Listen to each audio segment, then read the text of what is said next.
Spanish nurses and doctors have demanded action after Spain reported its sharpest daily increase in coronavirus cases. The Health Ministry says 6,600 new cases and 500 deaths have been recorded just over the last 24 hours. Semra Hunter is a football commentator who lives in Barcelona and she joins us now. Semra, g'day. Just first of all, explain for us what attracted you to live in Spain. How long have you been living there and what do you love about the country? Hey, Joe. Well, I've been living here for about 11 years now, in Barcelona specifically, on and off for the last 11 years. I've moved around the country, lived in Granada, also lived in Madrid for several years.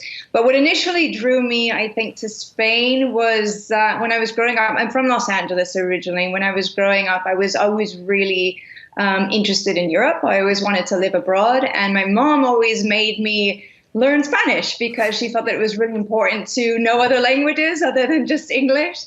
For someone who has come to love the country so much, what's it been like to see what's been happening there over the last couple of weeks?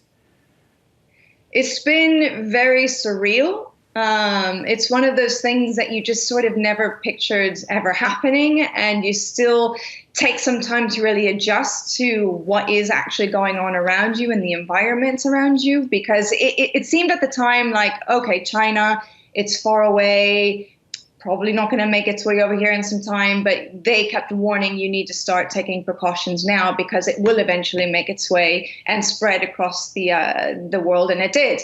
And it started with Italy, and then a lot of football teams were going over to Italy to play football matches in the Champions League, and a lot of people here were quite concerned that they were going to get infected and bring it back to the country, which is ultimately what ended up happening, especially because they were playing in northern Italy, which was one of the hot spots at the time. And so it's been very, very strange, very sad, but at the same time, there's been a lot of really nice camaraderie. We see a lot of really fun images and videos being shared across social media, people out on their balconies. This is not like Australia, the US, where most people tend to live with their homes and big gardens and everything else. A lot of people here, we live in really small apartments, and our only outside space is on a little terrace or a balcony. And everybody has been going out and either singing songs together, or I've seen cases of neighbors playing bingo or doing a group workout on the terrace. Yeah. So in that sense, it's been very uplifting, and even police stopping in the middle of the street and pulling out guitars and singing songs for neighbors as well. So there has been a nice element to it. Of people what really about this together. news from Madrid just in the last, this shocking news that an ice rink there in Madrid is being used effectively as a morgue now, indicating just how bad the situation particularly is in Madrid? It really is. The situation is very serious across the country, and it's getting worse every day. And as you mentioned, that ice rink that has been turned into a morgue. Today, it actually just received its first few cadavers, if you like. And that is a consequence of the whole health system, as well as funeral homes just being completely collapsed. They can't deal with the number of people and cases that are coming in across the country, especially in Madrid. As you say, it's the community that's been the hardest hit at the moment. They've almost had 13,000 cases.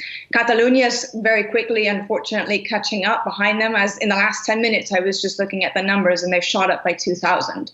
So all of a sudden, Catalonia is almost at 10,000 cases as well. So it is very severe. It's very concerning as well, and people do really need to be taking it seriously. And finally, thankfully, people are taking it much more seriously than they were about a week ago. Yeah, and how much longer are you going to spend in isolation then? Well, today's day number 12.